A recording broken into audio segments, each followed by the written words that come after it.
اور اپنا بھی پسینہ ہوتا ہے ان کا اس میں گوالوں کا, کیونکہ اتنی بھینسوں کا دودھ نکال کے اپنا پسینہ وسینہ, تو اس کے لیے بوائل کیے بغیر پیا نا تو پھر مر گئے, وہ تو بوائل ہے.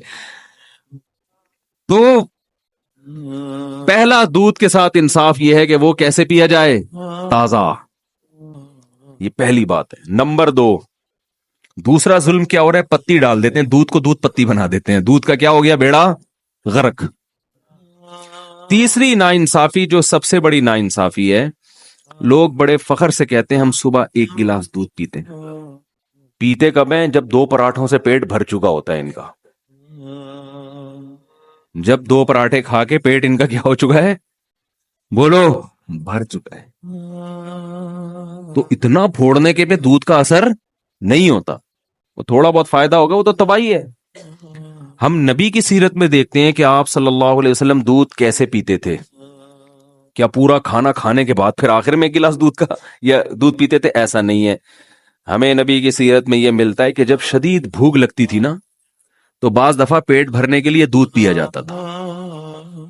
کیونکہ جب بھوک لگتی ہے نا ٹائٹ, تو میدا آپ کا ہر چیز کو بدن کا جز بنانے کے لیے تیار ہوتا ہے.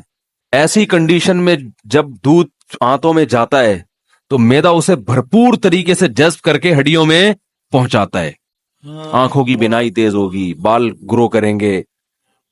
تو دودھ بذات خود ایک خوراک ہے.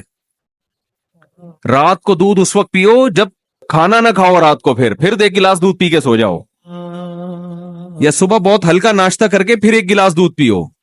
اور بھوک کے وقت آپ دودھ پیو گے نا تازہ, ایسا ہضم ہوگا کہ بہترین آپ کو صحت بھی بنے گی, بہت طاقت بھی آئے گی جسم میں, آپ کی اسکن اچھی ہونا شروع ہو جائے گی, آپ کے بال گرو کرنا شروع کریں گے, ہڈیاں مضبوط ہونا. بہت ایسی چیز ہے, میڈیکل سائنس اور حکیم بھی بتاتے ہیں, ڈاکٹر بھی, کہ اس سے بہتر اللہ نے غذا پیدا نہیں کی ہے. اس میں سب کچھ ہے. اس کی سب سے بڑی دلیل یہ ہے کہ 6 مہینے بچہ صرف دودھ پیتا ہے اور ساری چیزیں گرو کرتی ہیں, اس کی ہر چیز پرفیکٹ ہوتی ہے اس کی. اس کا مطلب سب کچھ اللہ نے کس میں رکھ دیا, دودھ میں رکھ دیا. ہاں, اس کے بعد اس کو اناج بھی چاہیے, تو سارا دن دودھ نہیں ہے, لیکن اس طرح سے تو دودھ پیے گے. اور میں جانتا ہوں ایسے لوگوں کو جن کی 99 سال عمر ہوئی, وہ 3-3 4-4 کلو دودھ پیتے تھے. لیکن وہ ایسے پیتے تھے کہ عادت ڈالی, آہستہ آہستہ آہستہ آہستہ عادت ڈالی. پھر واکنگ بھی کر رہے ہیں, جاگنگ بھی کر رہے ہیں, جو بھی ان کی ایکٹیویٹی ہے, محنت مزدوری, تو آہستہ آہستہ جب عادت پڑتی ہے تو 4-4 کلو 3-3 4-4 کلو بھی. وہ تھے بڑے لہیم شہیم, آپ نہیں 3 کلو کہیں پی لیں تو اتنی جگہ ہی نہیں ہے, جائے گا کہاں وہ. تو ہمارے نبی صلی اللہ علیہ وسلم کیسے پیتے تھے, جیسے مثال ملتی ہے نا کہ آپ صلی اللہ علیہ وسلم بھوک سے بےتاب تھے, تو دودھ کا ایک پیالہ آیا. حضرت ابو ہریرہ رضی اللہ تعالیٰ عنہ فرماتے ہیں کہ سب صحابہ بھوکے تھے, سب کو بھوک لگ رہی تھی. تو حضرت ابو ہریرہ فرماتے ہیں کہ مجھے یہ نبی نے مجھے حکم دیا کہ سب کو پلاؤ. تو فرماتے ہیں ایک پیالہ دیکھ کے مجھے خیال ہوا کہ میری باری میں تو 2 گھونٹ بھی نہیں آئیں گے, اور سب شدید بھوک کی حالت میں ہے.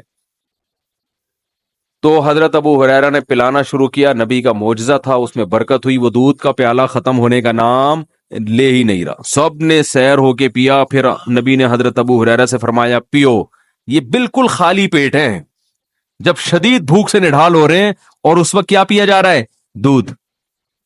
آپ نے حضرت ابو ہریرہ سے فرمایا پیو, فرماتے میں نے پیا. فرمایا اور پیو. بار بار پلانے کے بعد حضرت ابو ہریرہ نے فرمایا کہ قد شبعت, میں سیر ہو چکا ہوں, مزید پینے کی گنجائش نہیں ہے. اب سمجھ میں آیا دودھ کیسے پیا جاتا ہے؟ نہیں آ رہا میرا خیال ہے سمجھ میں.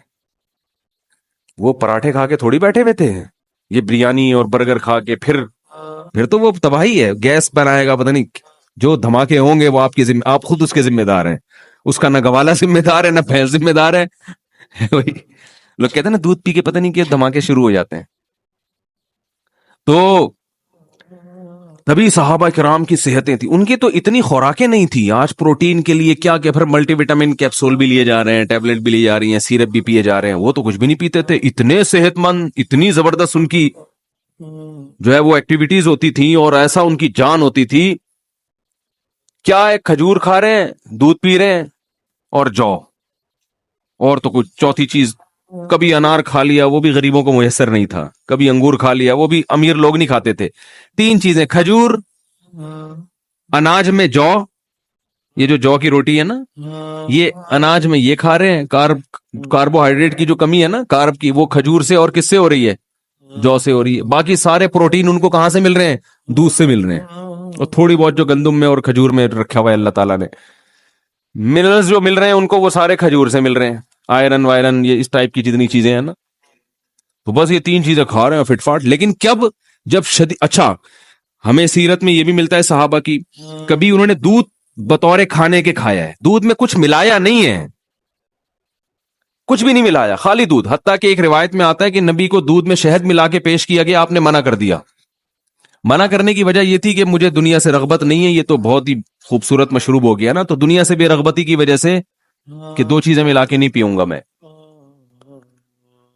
جائز ہے دودھ میں شہد ملا کے, فائدہ مند بھی ہے, لیکن ہمارے نبی نے بہرحال ایک روایت کے مطابق نہیں پیا کہ خالی دودھ یا صرف شہد, دونوں کو کا کمبینیشن نہیں. تو ہم دیکھتے ہیں صحابہ کی سیرت میں بھوک لگ رہی ہے تو مکمل دودھ سے پیٹ بھرا ہے بس, اور کچھ بولو نہیں. آج کوئی ایسا کرتا ہے؟ بولتے کیوں نہیں کرتا بھائی, یہ کیسے ہو سکتا ہے خالی دودھ سے پیٹ بھر لیں.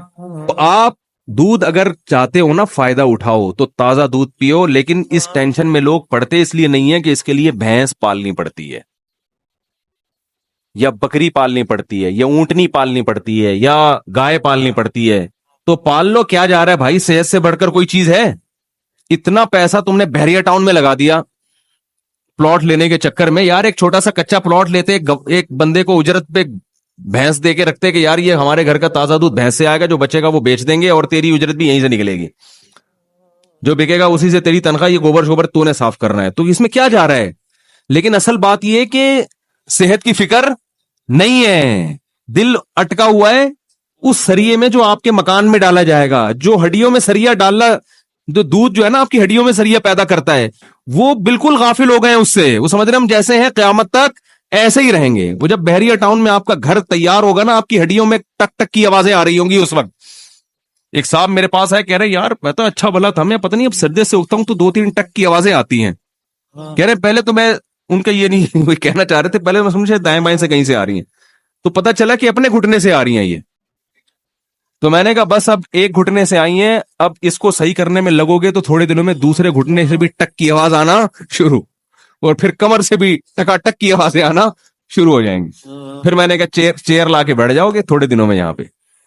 تو وہی ہے, صحتوں کی ایسی کی تیسی کر کے چھوڑی ہوئی ہے, پھوڑتے جا رہے ہیں. خیر میں تو جلدی سے وہ موضوع کو سمیٹوں, کہاں چلے گئے ہم, لیکن موضوع بنا کے یہ باتیں ہوتی نہیں ہے, گریوی میں آ جائیں تو اچھی ہوتی ہیں. خیر